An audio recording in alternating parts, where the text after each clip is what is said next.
I've been in the industry for a lot of years in this industry, and started off in the call center side of things, and it becomes more and more of a grind every day to try to get somebody on the phone. I mean, with all the telemarketing that goes on, calling on the phone is brutal. I mean, to do 50 dials and maybe have one conversation, you got to have 4 conversations to get one appointment. I mean, that's 200 phone calls for one appointment. It's a grind. The biggest thing for us has just been canceled appointments that never rescheduled, appointments, leads that came in via web that were never set. Just that constant contact with them has been the game changer for us. It's allowed me to keep my call center staff minimal, but yet still got maximum effort, right? Because we're able to reach, we're able to make those 200 phone calls with, one click from you guys that sends out, 200 texts to 200 people, and we're able to engage those conversations after the fact. So that's been the biggest piece for us. And so, I mean, our cost per lead over the last year, and again, it's not directly tied to Hatch, but I mean, it's been helpful.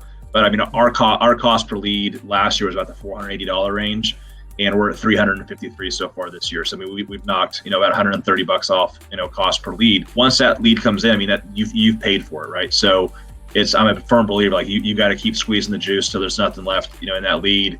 And once they say, hey, leave me alone, it's that fine line. You don't want to piss anybody off, right? Because you still have to maintain your online reputation and don't want bad reviews because of your follow-up. But how do you do it in a manner that's respectful? And I mean, the cadence that we have with you guys is a good cadence too.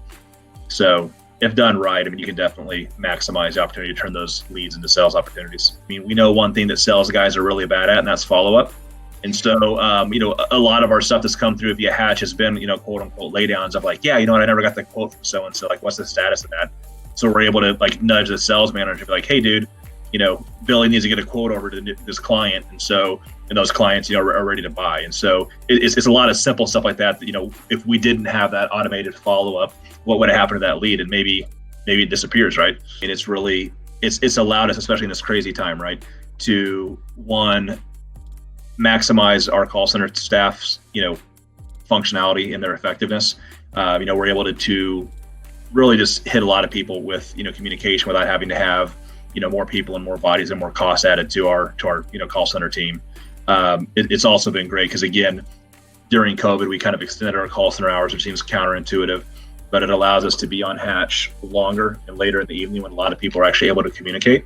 And so it's really allowed us a tool to where we can still communicate late at night without being obtuse and calling somebody, at 7:30 while they're at dinner. We can still text them, communicate with them, and it's on their schedule. I've sent you guys a ton of referrals of current clients you guys are using that are using your product. So I'm a big believer in it too.